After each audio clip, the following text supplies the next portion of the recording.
Assalamualaikum warahmatullahi wabarakatuh. Selamat pagi teman-teman semua. Selamat datang di Praktikum Analisis dan Perencanaan Sistem Informasi.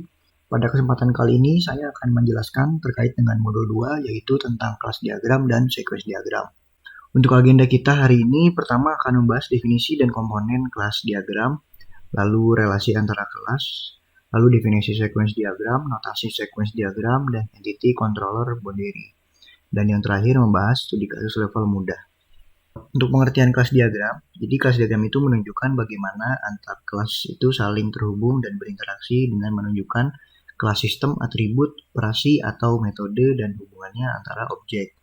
Nah, dengan menggunakan kelas diagram ini tuh kita bisa memahami gimana sistem itu bekerja secara keseluruhan. Nah, diagram ini juga bisa membantu kita untuk memvisualisasikan berbagai komponen sistem, bagaimana sistem itu saling terhubung, dan bagaimana sistem berinteraksi satu sama lain. Nah, lalu di sini ada komponen kelas diagram. Yang pertama tuh ada class name. Jadi class name itu digunakan untuk membedakan antara kelas. Lalu ada atribut. Nah, atribut ini itu digunakan untuk menyimpan atribut atau nilai dari sebuah kelas. Atribut ini juga merupakan ciri khas yang dimiliki oleh setiap kelas. Lalu selanjutnya ada operation atau method. Nah, operation method itu digunakan untuk menunjukkan aksi yang dapat dilakukan suatu kelas. Lalu yang terakhir itu ada relationship yang digunakan untuk menunjukkan hubungan antara kelas. Lalu selanjutnya ada relasi antara kelas. Yang pertama itu ada generalisasi. Nah, generalisasi ini merupakan hubungan yang menunjukkan turunan antara beberapa kelas. Nah, sebagai contoh, di sebelah kanan itu ada kelas mobil yang bisa merupakan generalisasi dari kelas sedan dan truk. Nah, hubungannya itu biasanya diberi label berupa frasa kerja seperti adalah atau nama peran seperti turunan dari, tergantung mana yang lebih jelas menggambarkan hubungan tersebut. Contohnya di sini misalnya sedan adalah mobil dan truk juga merupakan mobil. Lalu selanjutnya ada agregasi. Nah, agregasi ini merupakan hubungan yang menunjukkan di mana sebuah kelas itu memiliki bagian dari kelas lainnya. Nah, sebagai contoh, kelas mobil ini memiliki bagian dari kelas mesin. Lalu ada komposisi. Nah, hubungan komposisi ini tuh menunjukkan bahwa keberadaan suatu kelas itu bergantung pada keberadaan kelas lainnya secara keseluruhan. Yang artinya jika kelas induknya itu dihancurkan, maka kelas bagian juga akan dihancurkan. Nah, sedangkan dalam agregasi yang tadi, kelas bagian itu bisa tetap ada meskipun tanpa kelas induk. Nah, sebagai contoh di sini ada kelas roda yang merupakan bagian dari kelas mobil dan tidak bisa eksis sendiri tanpa keberadaan mobil. Lalu selanjutnya ada asosiasi. Asosiasi ini merupakan hubungan yang menggambarkan interaksi antara kelas atau objek yang berbeda. Hubungan ini tuh mewakili hubungan yang umum antara kelas. Sebagai contoh, kelas pengemudi dapat memiliki hubungan asosiasi dengan kelas mobil yang menunjukkan bahwa seorang pengemudi dapat menyetir sebuah mobil. Nah, hubungan asosiasi ini tuh biasanya dilengkapi dengan simbol multiplikasi yang menunjukkan berapa banyak objek dari satu kelas dapat berhubungan dengan objek dari kelas lainnya. Nah, selanjutnya ada kardinalitas. Nah, dalam kelas diagram, kardinalitas ini menunjukkan jumlah instance atau objek dari suatu kelas yang terlibat dalam relasi dengan kelas lain. Kardinalitas ini menentukan batasan atau aturan tentang berapa banyak objek dari satu kelas yang dapat dihubungkan dengan objek dari kelas lain. Contohnya itu seperti di sini ada 0 atau 1 yang menunjukkan bahwa tidak ada atau hanya ada satu instance dari kelas tersebut yang dapat terlibat dalam relasi. Lalu di sini ada hanya satu yang menunjukkan bahwa hanya ada satu instance dari kelas yang dapat terlibat dalam relasi tersebut. Lalu ada 0 atau lebih yang menunjukkan bahwa tidak ada instance atau ada banyak instance dari kelas yang dapat terlibat dalam relasi tersebut. Lalu selanjutnya ada pengertian dari sequence diagram. Jadi sequence diagram ini merupakan salah satu jenis diagram dalam UML atau Unified Modeling Language yang digunakan untuk menggambarkan interaksi objek dalam suatu sistem berdasarkan urutan waktu. Nah, diagram itu berfokus pada penggambaran skenario atau rangkaian langkah-langkah yang dilakukan oleh sekumpulan objek dalam suatu use case atau operasi tertentu. Lalu selanjutnya ada notasi sequence diagram. Yang pertama itu ada aktor. Aktor itu merupakan orang atau sistem lain yang berada di luar sebuah sistem yang dapat memperoleh manfaat dari sistem. Nah, aktor itu berpartisipasi dalam interaksi dengan sistem melalui pengiriman atau penerimaan pesan. Pada contoh di samping, aktor yang terlibat dalam use case adalah pemilik apartemen. Selain itu, contoh dari aktor itu juga bisa seperti mahasiswa, dosen, dan sebagainya. Nah, lalu selanjutnya ada objek. Objek ini merupakan sebuah elemen yang mewakili instance dari suatu kelas atau komponen dalam sistem. Objek ini tuh digambarkan sebagai kotak persegi panjang dengan nama objek yang tercantum di dalamnya. Nah, pada contoh di samping terdapat contoh dari sebuah objek, lifeline dan execution occurrence yang berupa boundary yaitu dashboard page. Selain itu, contoh lain dapat berupa entity ataupun controller seperti page controller, unit apartemen, dan sebagainya. Nah, selanjutnya itu lifeline. Nah, lifeline itu berfungsi untuk menunjukkan alur perkembangan dari sebuah objek dalam sebuah urutan. Lifeline ini biasanya digambarkan dengan garis vertikal putus-putus yang terhubung dengan satu objek. Lalu ada execution occurrence. Nah, execution occurrence ini merupakan sebuah persegi panjang yang biasanya diletakkan di atas lifeline. Nah, execution occurrence itu menunjukkan periode waktu ketika sebuah objek sedang dalam keadaan aktif atau melakukan sebuah operasi atau metode dalam sistem. Lalu selanjutnya ada message. Nah, message pada sequence diagram itu merupakan elemen yang mewakili komunikasi atau interaksi antara objek-objek di dalam sebuah sistem. Message ini tuh menggambarkan bagaimana objek-objek saling bertukar informasi atau memanggil metode satu sama lain dalam urutan waktu tertentu. Nah, untuk mengirim pesan itu dinotasikan dengan tanda panah penuh yang dinamakan notasi call message. Sedangkan untuk menerima pesan dinotasikan dengan panah putus-putus yang dinamakan reply message. Nah, pada contoh di samping terdapat contoh dari message. Pada gambar yang pertama itu terdapat metode rekhapus unit page yang dikirim dari dashboard page ke page controller. Lalu pada gambar kedua terdapat metode show hapus unit page dengan pesan yang dikirim dari page controller ke boundary hapus unit page. Lalu selanjutnya ada frame. Frame menunjukkan bagian dari sistem yang terkait dengan interaksi antara objek yang terdapat dalam diagram. Frame ini juga digunakan untuk mengelompokkan serangkaian pesan atau operasi. Frame pada diagram sequence terdiri dari beberapa macam, diantaranya yaitu ada ALT yang artinya alternatif dan loop yang artinya perulangan dan sebagainya. Nah, pada contoh di sini terdapat salah satu contoh dari frame yaitu notasi ALT atau alternatif, di mana terdapat proses verification pada saat login. Pada proses tersebut terdapat percabangan di mana bisa terjadi dua kondisi apakah proses verifikasi untuk login dapat berhasil atau tidak berhasil, yang mana kedua hasil ini akan menghasilkan kondisi dengan pesan terkirim yang berbeda.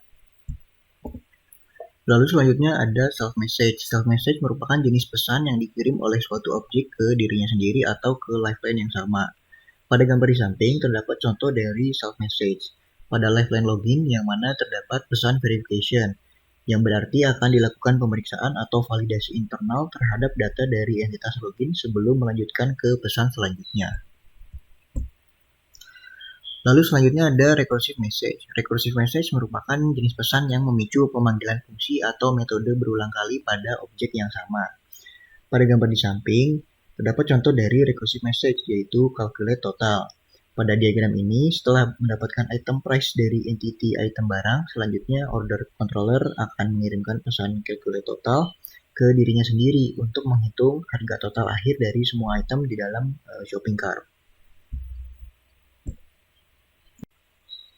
Selanjutnya ada entity controller dan boundary, yaitu merupakan sebuah pola arsitektur perangkat lunak yang membagi sistem menjadi 3 komponen utama, yaitu entity, controller, dan boundary.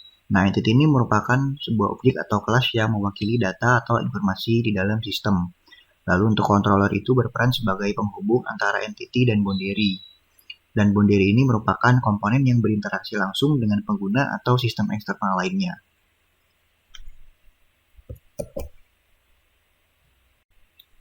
Baik, untuk selanjutnya merupakan pembahasan studi kasus level mudah.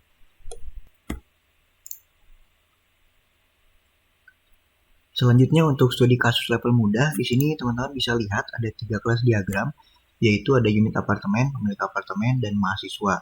Sesuai dengan studi kasusnya yang dimana portal web My Apartemen ini dapat diakses oleh pemilik apartemen dan mahasiswa. Lalu untuk atribut pada masing-masing kelas, teman-teman bisa mengisi dengan atribut yang relevan dengan kelas tersebut. Contohnya di sini kelas unit apartemen memiliki atribut seperti ID unit, nama apartemen, fasilitas, harga, dan luas. Nah, untuk relasi antara kelasnya, teman-teman bisa lihat di sini. Mahasiswa memiliki relasi asosiasi dengan unit apartemen dengan kardinalitas one to one atau one to many. Yang artinya satu mahasiswa itu bisa memiliki satu unit apartemen atau satu mahasiswa bisa memiliki banyak unit apartemen.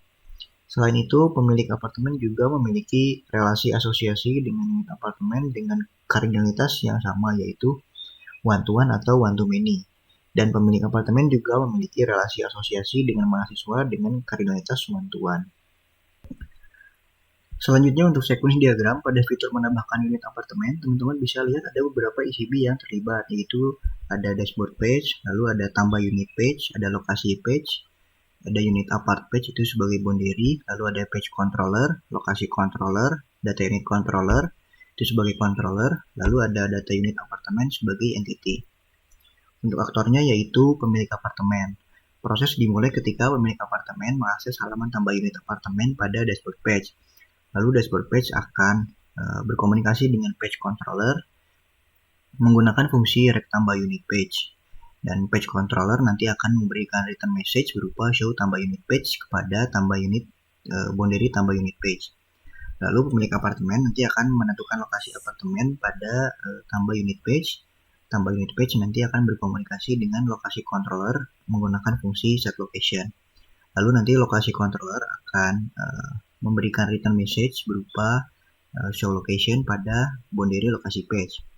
Nah, lalu pemilik apartemen nanti akan mengisi jumlah kamar tidur, mengisi biaya sewa, mengupload foto apartemen, dan menekan tombol submit pada lokasi page. Lalu lokasi page nanti akan berkomunikasi dengan data unit controller menggunakan fungsi set jumlah kamar, set biaya sewa, set foto, storage. Nah, lalu selanjutnya data unit controller nanti akan berkomunikasi dengan data unit apartemen untuk melakukan saving data menggunakan fungsi add data.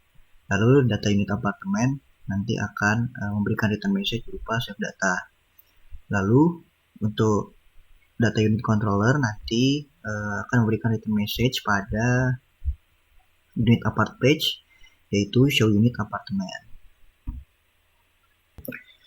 Selanjutnya untuk sequence diagram pada fitur menghapus unit apartemen, teman-teman bisa lihat ada beberapa ECB yang terlihat.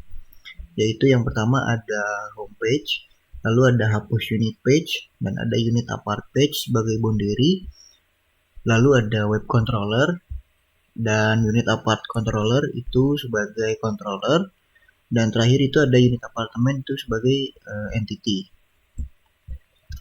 Nah, di sini aktornya yaitu pemilik apartemen.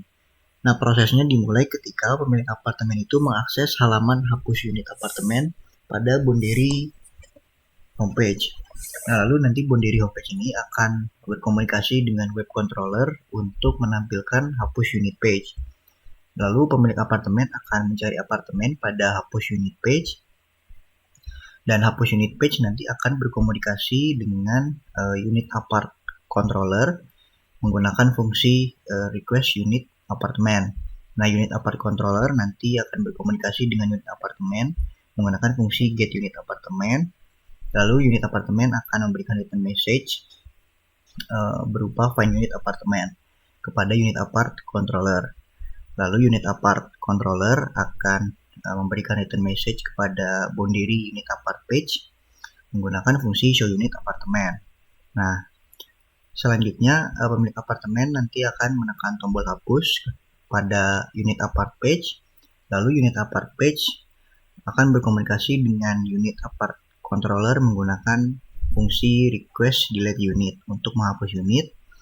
Nah, unit apart controller nanti akan berkomunikasi dengan unit apartemen untuk confirmation. Nanti unit apartemen ini akan memberikan return message berupa request confirmation yang akan ditampilkan di unit apart page. Nah, lalu teman-teman di sini bisa menggunakan frame alternatif karena di sini ada dua kondisi ketika pemilik apartemennya itu akan menekan tombol yes dan ketika pemilik apartemennya itu menekan tombol no. Yang pertama itu ketika pemilik apartemennya menekan tombol yes, berarti unit apart page nanti akan berkomunikasi dengan unit apart controller untuk melakukan delete confirmation. Nah, lalu unit apart controller ini nanti akan berkomunikasi dengan entity unit apartemen untuk melakukan delete confirmation, dan unit apartemen nanti akan melakukan delete unit apartemen, lalu akan berkomunikasi dengan unit apart controller untuk menampilkan notifikasi sukses menggunakan fungsi show success notification pada boundary unit apart page. Nah, lalu jika si pemilik apartemennya itu dia menekan tombol no, berarti unit apart page nanti akan berkomunikasi dengan unit apart controller menggunakan fungsi send reaction. Nah, lalu unit apart controller nanti akan memberikan return message kepada hapus unit page berupa show hapus unit page. Cukup sekian penjelasan singkat tentang modul 2 praktikum analisis dan perancangan sistem informasi.